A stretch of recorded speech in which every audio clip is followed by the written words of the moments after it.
Welcome to 2K Moms Kitchen. இன்னைக்கு என்ன பண்ண போகிறோன்னா ரசம் தான் வைக்க போகிறோம். நிறைய பேர் வீட்டில் வந்து சொல்லுவாங்க, அவள் வைக்கிற ரசமே விஷம் மாதிரி தாங்க இருக்கும் அப்படின்னு சொல்கிறதுக்கெல்லாம் இதுக்கு மேலே டாட்டா பாய் சொல்ல வேண்டியதான்.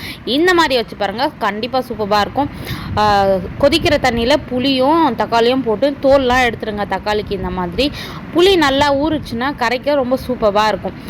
ஒரு ஜார் எடுத்து வச்சு அதில் மிளகு, சீரகம், அதுக்கடுத்து வரமிளகாய் வந்து அளவாகவே சேர்த்துக்கோங்க. பச்சை மிளகாய் வந்து கொதிக்கும் போது சேர்த்துக்கலாம், இப்போ தேவை கிடையாது, அவனை எடுத்து ஓரமாக வச்சிடலாம். கருவேப்பிலை சேர்த்துக்கோங்க. சாப்பாட்டில் எப்பயுமே ரொம்ப நல்லது, உடம்புக்கு நல்ல முடி வளரும். கொத்தமல்லி தான், அந்த ரசம் வந்து கொத்தமல்லி இல்லாமல் ஒரு ருசியாக இருக்காது. கண்டிப்பாக உண்மையாக இல்லையான்னு மட்டும் கீழே கமெண்ட் பண்ணிடுங்க. இவங்க எல்லாத்தையும் ஓரமாக வச்சு நல்லா கிரைண்ட் பண்ணி எடுத்துக்கலாம். அதாவது திப்பி திப்பியாக இருக்கணும், ஒன்றும் பாதின்னு சொல்லுவாங்களா, அந்த மாதிரி அடைச்சி எடுத்துக்க வேண்டியதான்.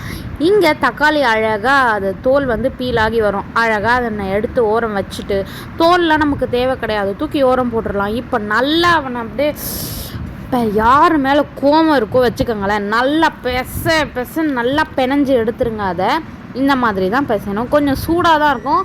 கொஞ்சம் என்ன சொல்கிறது, நம்ம வைக்கிற ரசத்தை விஷம்னு சொல்கிறாங்களேடா, நீங்கள் நம்ம அப்படியே பயங்கரமாக வச்சிடணும் அப்படின்ற ஒரு மைண்ட் செட்டில் கண்டிப்பாக கரைக்க ஆரம்பிங்க. ரசம் செம்ம டேஸ்ட்டாக இருக்கும். நான் இதுக்கு கேரண்டி.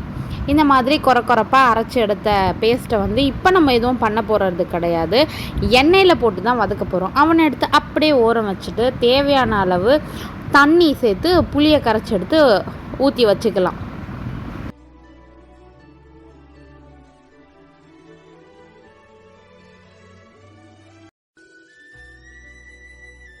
தேவையான அளவு கல் உப்பு சேர்த்துக்கோங்க. சால்ட் உப்பு சேர்த்தா வந்து அந்த அளவுக்கு இல்லை, எனக்கு கல் உப்பு வந்து கன்வீனியண்ட்டாக இருக்கும் இந்த ரசம் வைக்கும் போது.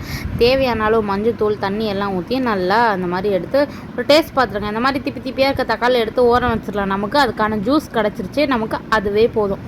அழகான ஒரு சட்டியை தூக்கி வச்சுருங்க. தேவையான அளவு எண்ணெய், கடுகு, கொஞ்சமாக வெந்தயம், இந்த வரமிளகா இருக்குல்ல, அதான் காஞ்ச மிளகாய், அது நல்லா கருகிறதுல தான் சரியான வாசனை இருக்கும், சூப்பராக இருக்கும். Must try.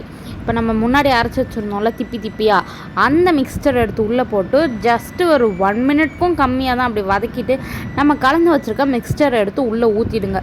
இது ஒரு சீக்ரெட் என்ன தெரியுமா, லாஸ்ட்டாக கொஞ்சமாக வெல்லம் சேர்த்துக்காங்க, செம்ம டேஸ்ட்டாக இருக்கும். திருப்பியும் சொல்கிறேன், நான் தான் கேரண்டி இதுக்கு.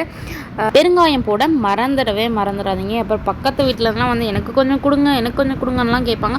உண்மையாகவே சரியான வாசனையாக இருக்கும். இந்த டைமில் வந்து நான் முன்னாடி சொன்னால பச்சை மிளகாய், அவனை குட்டி குட்டியாக நடுவில் வந்து பொழந்து எடுத்து உள்ளே போட்டுட்டு கொத்தமல்லி, கருவேப்பிலை சேர்த்து ஒரு தட்டை போட்டு கப்புன்னு மூடிடுங்க.